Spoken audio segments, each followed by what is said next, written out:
দীর্ঘ ৫ মাস পর চুলায় রান্না করলাম। আসলে মাটির চুলার রান্না যে খেতে এত বেশি মজার হয়, যারা খান তারা তো জানেন, আর যারা এখনও খাননি মাটির চুলার রান্না, একবার হলেও মাটির চুলার রান্না খেয়ে দেখবেন। এত বেশি টেস্টি হয়, যেটা আপনারা যেটার স্বাদ আপনারা কখনোই ভুলতে পারবেন না। আসসালামু আলাইকুম, কেমন আছেন সবাই? তো সকাল সকাল তো ডিউটি হাঁস মুরগি ছাড়াছাড়ি, তো হাঁস মুরগি ছেড়ে দিয়েছি। তো এখানে আমি হাঁসটাকে আটকিয়ে রাখছি। আমরা তো সবসময় হাঁসটা আটকিয়ে পালি, আসলে ছোটোবেলা থেকেই কিন্তু পালি। এখানে না 4টা হাঁস ছিল, তো 4টা হাঁসের থেকে একটা হাঁস বেজিতে নিয়ে গিয়েছিল, আর 2টা হচ্ছে আমরা খেয়েছি, আর এই তো একটা আছে। তো এটাকে একটু যত্ন করে লালন পালন করতেছি আর কি।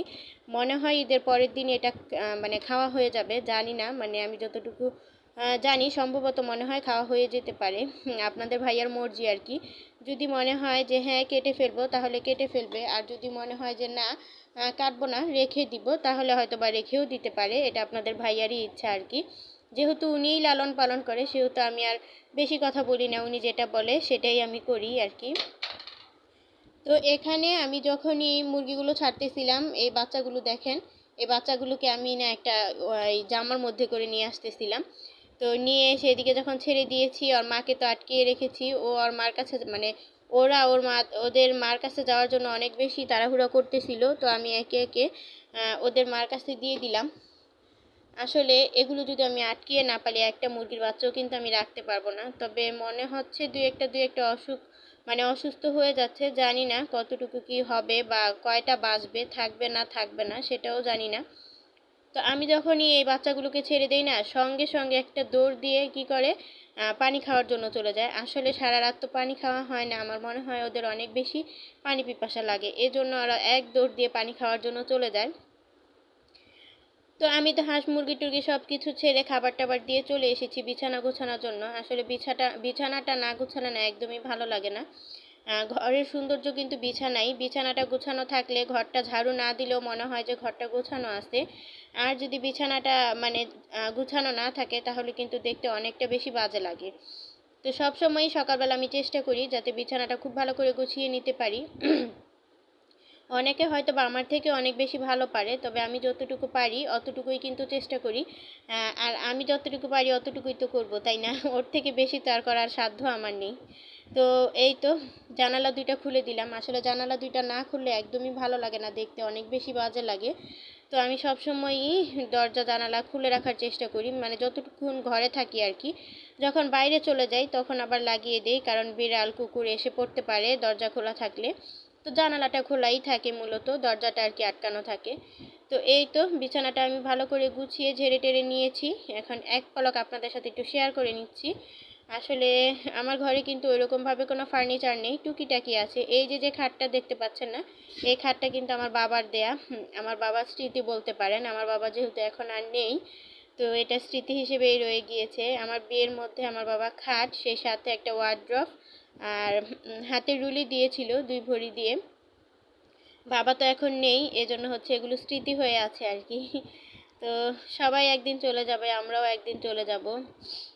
কেউ তো আর দুনিয়াতে থাকতে পারবে না সব সময়, চিরকাল তো আর বেঁচে থাকতে পারবে না, একদিন না একদিন যেতেই হবে। দেখতে দেখতে একটা বছর হয়ে গেল, বাবা যে কিভাবে চলে গেল এত অল্প বয়সে। আসলে বাবা যে চলে যাবে সেটা আমি আমরা কেউই কল্পনা করতে পারিনি, সবই আল্লাহ পাকের ইচ্ছা। তো আল্লাহ পাক চেয়েছেন বিধায় আমার বাবা আজকে নেই। আল্লাহ পাক যদি চাইতেন তাহলে হয়তো বা এখনো আমার বাবা বেঁচে থাকতেন। সবাই আমার বাবার জন্য দোয়া করবেন, আমার বাবা যেন জান্নাতবাসী হতে পারে, আমিন। তো এইখানে আমি অনেক কথা বলেছি, কথা বলতে বলতে ওই যে সর্বপ্রথম বলেছিলাম না যে আজকে মাটির চুলায় রান্না করব। মাটির চুলার রান্নার টেস্টেই কিন্তু অন্যরকম, অনেক বেশি মজার হয়ে থাকে। তো এই তো সর্বপ্রথমে আমি ভাজি বসিয়ে দিয়েছি, গাছের সিম এগুলো। তো গাছের সিম, সে সাথে আলু আর একটা ডিম দিয়ে দিব। তারপরে হচ্ছে খুব ভালো করে ভাজা ভাজা করে ভাজি করে নেব। আর এই তো এখানে আমার কাটাকোটা করাও শেষ, সেই সাথে মাছও ভেজে নিয়েছি। আসলে সব কিছু তো আর ভিডিও করে আপনাদের সাথে শেয়ার করা যায় না, তার কারণ হচ্ছে অনেকটা বড় হয়ে যায় ভিডিও, তখন তো আবার আপনাদের দেখতে ভালো লাগবে না, এমনিতেই ইগনোর করে যাবেন। সেজন্য আমি চেষ্টা করি সবসময় যে মিডিয়াম সাইজের একটা ভিডিও দেওয়ার জন্য, যাতে আপনারা পছন্দ করে দেখেন। এই পর্যন্ত যারা আমার ভিডিওটি দেখেছেন, একটু হলেও যদি ভালো লেগে থাকে চাইলে আমার ভিডিওটিতে একটি লাইক দিয়ে যেতে পারেন। আর যদি খুব বেশি ভালো লেগে যায় তাহলে কিন্তু আমার চ্যানেলটিকে সাবস্ক্রাইব করে আমার চ্যানেলের পাশেই থেকে যেতে পারেন। আসলে আপনাদের একটি লাইক আমার এই ভিডিওটিকে অনেক ভাই বোনেদের কাছে পৌঁছে দিতে সাহায্য করবে। তো এইখানে আমাদের ফার্মের মুরগির ডিম ছিল না, ছিল একটা দেশি মুরগির ডিম। তো ওইটাই হচ্ছে ভাজিতে দিয়ে খুব ভালো করে ভাজা ভাজা করে নামিয়ে নিয়েছি। আসলে ভাজিটা যদি মানে এই সিম ভাজিটা যদি ভাজা ভাজা না হয় তাহলে কিন্তু খেতে একদমই ভালো লাগে না। আর আপনাদের ভাইয়া সব কিছুই ভাজা ভাজা খেতে অনেক বেশি পছন্দ করে থাকে।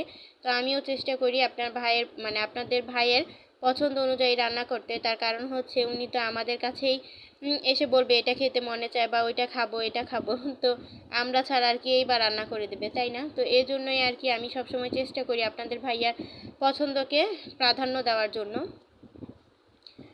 তো আমার তো ভাজিটা করে নামিয়ে নিয়েছি, তারপরে তো এখানে তরকারিটা বসিয়ে দিয়েছি। আজকে হচ্ছে মাছ ভুনা করব, নদীর মাছগুলো। তো এই তো এখানে হচ্ছে পেঁয়াজটা খুব ভালো করে মজিয়ে তারপরে হচ্ছে আদা রসুন হলুদের গুঁড়া মরিচের গুঁড়া সেই সাথে লবণ দিয়ে খুব ভালো করে একটু ভাজা ভাজা করে নিয়ে অল্প একটু পানি দিয়ে দিয়েছি কষিয়ে নেওয়ার জন্য।